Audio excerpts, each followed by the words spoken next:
यदि आप किसी कानूनी झगड़े में फंस गए हैं और कानून की मदद लेनी जरूरी हो गई है तो यह देखा जाता है कि जो नुकसान हुआ है क्या उसको कैलकुलेट किया जा सकता है। यदि वह नुकसान कैलकुलेट किया जा सकता है तो कोर्ट में क्षतिपूर्ति का केस डाला जाता है। दूसरी ओर यदि नुकसान ऐसा हुआ हो जिसमें नुकसान की कैलकुलेशन ना हो सकती हो, पता ना चल सकता हो कि कितना नुकसान हुआ है, तो ऐसी हालत में कोर्ट में स्पेसिफिक परफॉर्मेंस का मुकदमा डाला जाता है।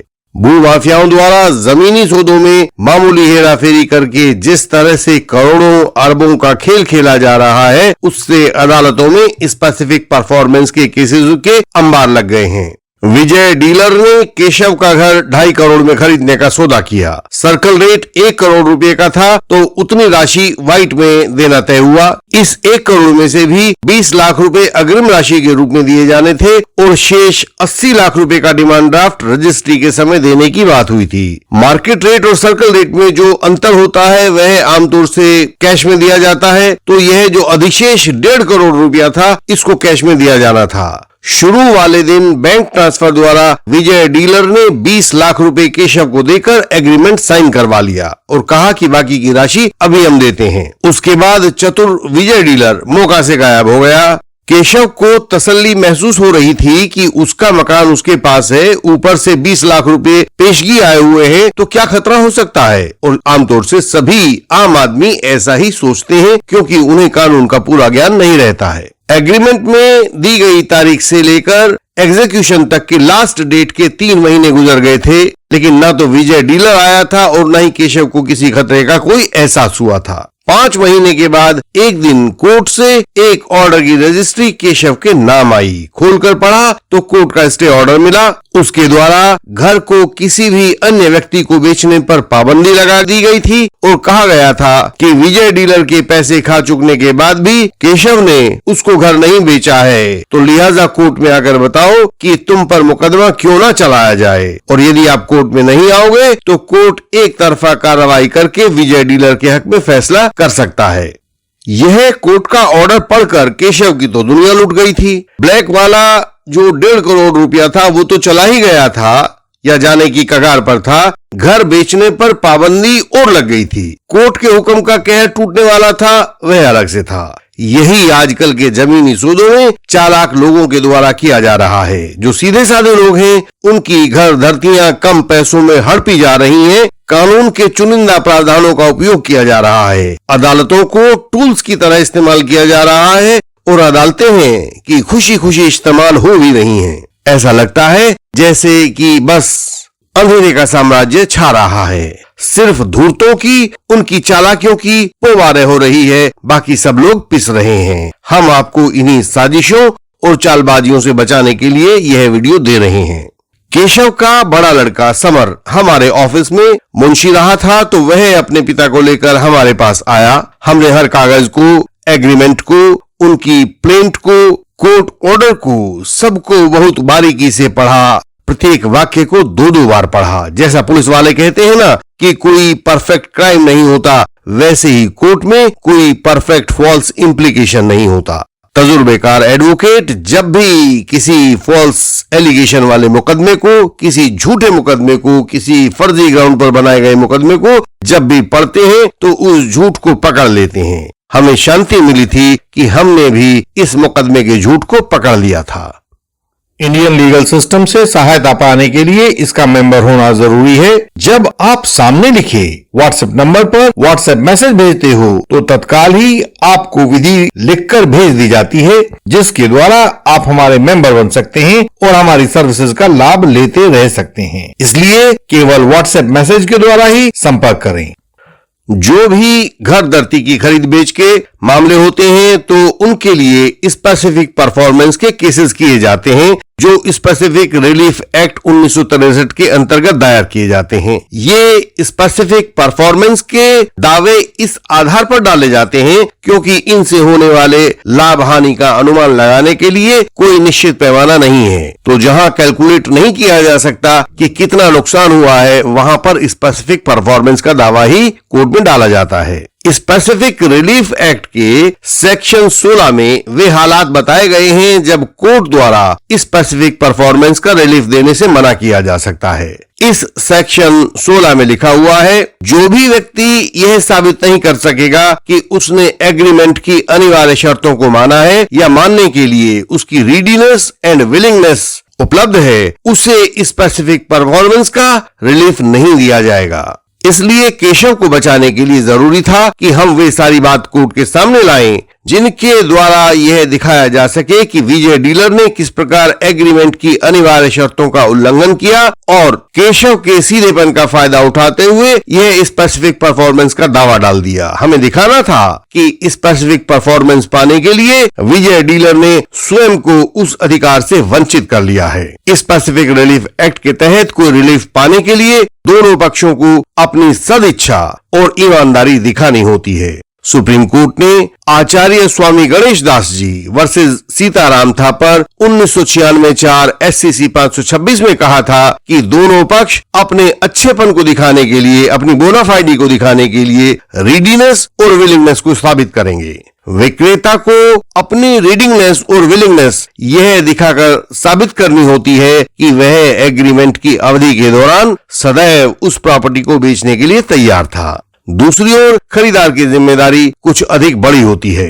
खरीदार के लिए कोर्ट ने कहा था कि उसकी रीडीनेस का अर्थ होता है कि उसकी खरीदने की क्षमता होनी चाहिए, अर्थात उसके पास जमीन खरीदने के लिए पर्याप्त फंड मौजूद होने चाहिए। दो शब्द है ना कि रीडीनेस एंड विलिंगनेस, तो उसने रीडीनेस का अर्थ बताया। फिर कहा कि विलिंगनेस का अर्थ है कि खरीदार का आचरण कानून के मुताबिक होना चाहिए। इस विलिंगनेस के तहत उसे बिक्री के लिए जो जरूरी स्टैम्प पेपर्स होते हैं वे खरीद लेने चाहिए और बिक्री की रजिस्ट्री कराने के लिए रजिस्ट्रार से समय फिक्स कर लेना चाहिए, उनसे अपॉइंटमेंट ले लेना चाहिए। इस तरह सुप्रीम कोर्ट के नियमानुसार हमारे केस में विजय डीलर की रीडीनेस और विलिंगनेस को परखने के लिए 3 बातें होनी अनिवार्य थीं। विजय डीलर को केवल तभी रिलीफ मिल सकता था यदि वह यह दिखा पाता कि नंबर 1 बात, एग्रीमेंट की अवधि समाप्त होने से पहले उसके पास जमीन की खरीदारी के लिए आवश्यक धन मौजूद था, तथा दूसरी बात, उसने जमीन की रजिस्ट्री के लिए आवश्यक स्टैम्प पेपर खरीद लिए थे, और तीसरी बात, उसने जमीन की रजिस्ट्री करवाने के लिए रजिस्ट्रार ऑफिस में समय या अपॉइंटमेंट तय कर लिया था। यदि वो इन तीनों बिंदुओं को नहीं दिखा पाता तो उसकी रीडीनेस और विलिंगनेस साबित नहीं हो पाएगी, और यदि वह इन तीनों बिंदुओं को, रीडीनेस और विलिंगनेस को नहीं दिखा पाता है तो उसे कोर्ट द्वारा कोई रिलीफ नहीं दिया जा सकता था और केशव का घर उजड़ने से बच सकता था। आप सभी लोगों को जानना चाहिए, जो हमारे यंग एडवोकेट कलीग्स हैं उनके लिए भी, कि प्रत्येक सिविल सूट का यह नियम होता है जो सुप्रीम कोर्ट ने कट्टिकुल्ला मुरली कृष्णा वर्सेस वीरमल्ला कोटेश्वर राव 2010 एक SCC 466 में दिया था। उसमें उन्होंने बताया था कि कानून का यह स्थापित नियम है कि प्लीडिंग से बाहर का एविडेंस न तो रिकॉर्ड पर लगाने दिया जाएगा और न ही उस पर ध्यान दिया जाएगा। अर्थात किसी भी पार्टी को जब वह कोर्ट में अपनी सिविल प्लीडिंग्स को दाखिल करते हैं तो उन्हें सब बातें अपनी प्लीडिंग्स में लिख देनी चाहिए। जो प्लीडिंग्स में नहीं लिखा है उसके ऊपर न तो कोई एविडेंस लिया जाएगा और न ही उस एविडेंस पर ध्यान दिया जाएगा। तो हमें अब कोर्ट को केवल यह दिखाना भर था कि विजय डीलर ने अपनी प्लेंट में ये तीनों बातें नहीं लिखी थी। कौन सी तीनों बातें? जिससे उसकी रीडीनेस और विलिंगनेस जाहिर होती हो, और इसीलिए उसे इन तीनों बातों का एविडेंस देने का अधिकार भी नहीं था। ऐसे में उसका सूट डिसमिस किए जाने के योग्य था। एक अन्य जरूरी बात है कि एग्रीमेंट में लिखी गई समय सीमा का ध्यान रखा जाना आवश्यक होता है। Sharadamani Kandappan versus S Rajalakshmi 2011-12 SCC 18 में सुप्रीम कोर्ट ने कहा था कि अदालतों को यह बात ध्यान रखनी चाहिए कि यदि पार्टीज ने किसी समयावधि में, टाइम पीरियड में कुछ किए जाने की बात पर सहमति दिखाई है तो वह उस अवधि में हो जाना चाहिए। खासतौर से नियत अवधि को अनदेखा नहीं किया जा सकता है। बाद में सुप्रीम कोर्ट को लगा कि यह जो धूर्तों की मंडली है और जिसने सारी की सारी जमीन और घरों के ऊपर केसेस डाल दिए हैं, इसको नियंत्रित करने के लिए कुछ और कठोरता जरूरी है। Justice M.R. Shah, justice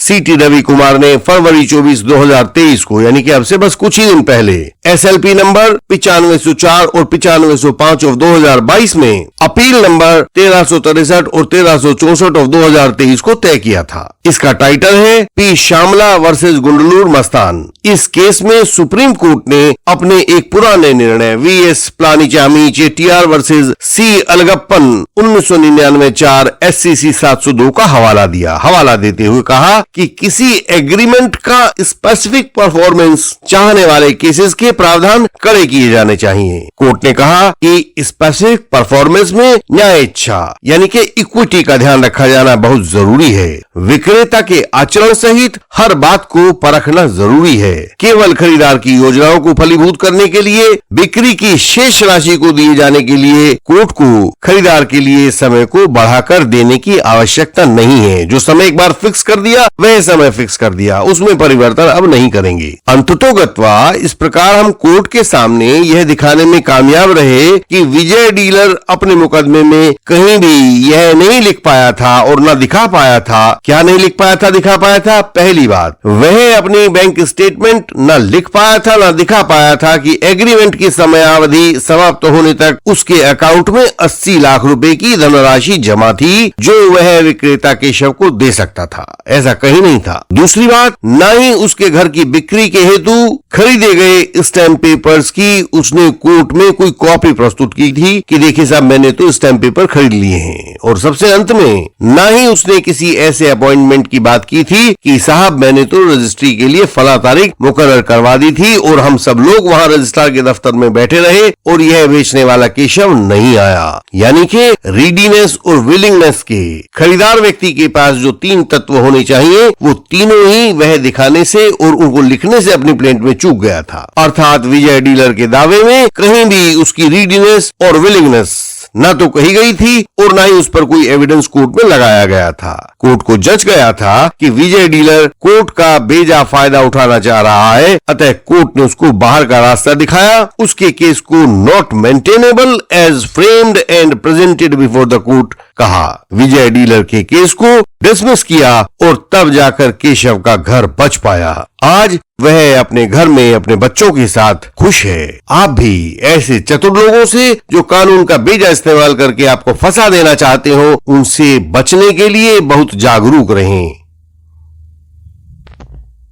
Indian legal system आपको निरंतर एक कानूनी सहारा देता रहा है। आप जब भी किसी झूठे आरोप में फंस जाते हो तो हम अपने डिस्टेंस एडवोकेसी से आपको बचने की राह दिखाते हैं। हमें गर्व है कि हम अपने हजारों साथियों की कानूनी सहायता कर पाए हैं जिनको सही रास्ता दिखाई नहीं दे रहा था। आप हमारी वेबसाइट indianlegalsystem.org पर जाकर सब जानकारी अपनी सरल भाषा में पा सकते हैं। वहीं पर आप हमारी वेबसाइट के विभिन्न लिंक्स देख सकते हैं और चाहें तो वहां दिए गए सिंबल पर सर्च करके ढूंढ भी सकते हैं। जब आपको आवश्यकता होगी तो हम आपके लिए भी बेहतरीन क्रॉस एग्जामिनेशन तैयार करके भेज सकते हैं। कोई दूसरा लीगल डॉक्यूमेंट हो तो हम वह भी उपलब्ध करवा सकते हैं। हम आपको विजयी बनाना चाहते हैं ताकि फॉल्स एलिगेशन आपको हरा ना पाए। भारत भर में हमारी सहायता पहुंच रही है, वह आप तक भी पहुंचाई जाएगी। आप हमें बताएं कि आपकी क्या आवश्यकता है। हमसे संपर्क का तरीका सामने स्क्रीन पर दिखाई दे रहा होगा, आप इसको नोट कर सकते हैं। यह हर एक वीडियो की डिस्क्रिप्शन में भी मिलेगा। सहायता पाने के लिए स्क्रीन पर दिखाई दे रहे हमारे व्हाट्सएप नंबर पर मैसेज भेजें, तत्काल आपको आगे का रास्ता बताया जाएगा। एक बार मेंबर बनने के बाद आप हमें हिंदी और इंग्लिश में अपना मटेरियल भेज सकते हैं, अन्य भाषा हो